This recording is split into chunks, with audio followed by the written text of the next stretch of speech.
আমার একটা জায়গায় আমি একটা মা, আমার সন্তানের যেটা বেটার সেটাই আমি করব, তাই না?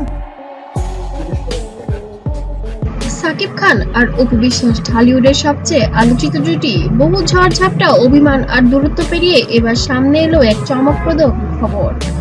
অপু নাকি সাকিবের কাছে দিয়েছেন 3টি শর্ত বা দাবি, আর সেই দাবি না মানলে সম্পর্কের ভবিষ্যৎ একেবারেই শেষ। ঠিক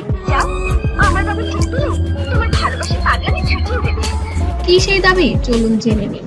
একসময় সিনেমার পর্দায় যেমন রোমান্সে মাতিয়েছেন, বাস্তব জীবনেও একসাথে থেকেছেন তারা, কিন্তু সময়ের সঙ্গে সেই সম্পর্ক ভেঙে গেছে, তৈরি হয়েছে দূরত্ব। তবে আব্রামকে ঘিরে আবারও যোগাযোগ শুরু হয় সাকিব অপু, আর সেখান থেকেই হয় এগুলো। অপু দেয় 3টি দাবি।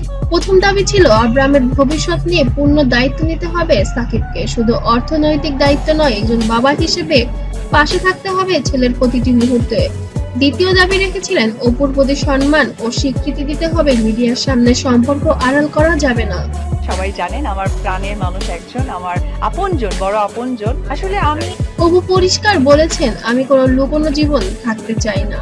আমার দাবি 1 নাম্বার ছিল আব্রাহামের দায়িত্ব, দ্বিতীয় দাবি ছিল সম্মান ও স্বীকৃতি, তৃতীয় দাবি পরিবার ও ক্যারিয়ার স্থায়ী সিদ্ধান্ত। অপু চান সাকিব যেন আর কোনো দ্বন্দ্বে জড়িয়ে না পড়েন, বুবলি হোক কিংবা অন্য কেউ। অপুর স্পষ্ট কথা, একই সঙ্গে 2 জীবনে অভিনয় করা যাবে না। এই তৃতীয় দাবি নাকি সাকিবের জন্য সবচেয়ে কঠিন, কারণ একদিকে ব্যক্তিগত সম্পর্ক, অন্যদিকে ক্যারিয়ার, কোন দিক বেছে নেবেন সেটি এখন বড় প্রশ্ন। অপুর এই 3 দাবির খবর ছড়িয়ে পড়তেই সোশ্যাল মিডিয়ায় ঝড় বয়ে গেছে। প্রশ্ন তুলেছেন, সাকিব কি 3 শর্ত মানবেন নাকি নিজের সিদ্ধান্তেই অটল থাকবেন? কেউ স্পেসিফিক নাম বলতে চাই না, ব্যক্তিগত কোনো ব্যাপারগুলো খুব একটা আমি আনতে চাই না। সময় শেষ। বলছেন অপুর দাবি যথার্থ, আবার কেউ বা মনে করছেন এটা সাকিবের জন্য অসম্ভব।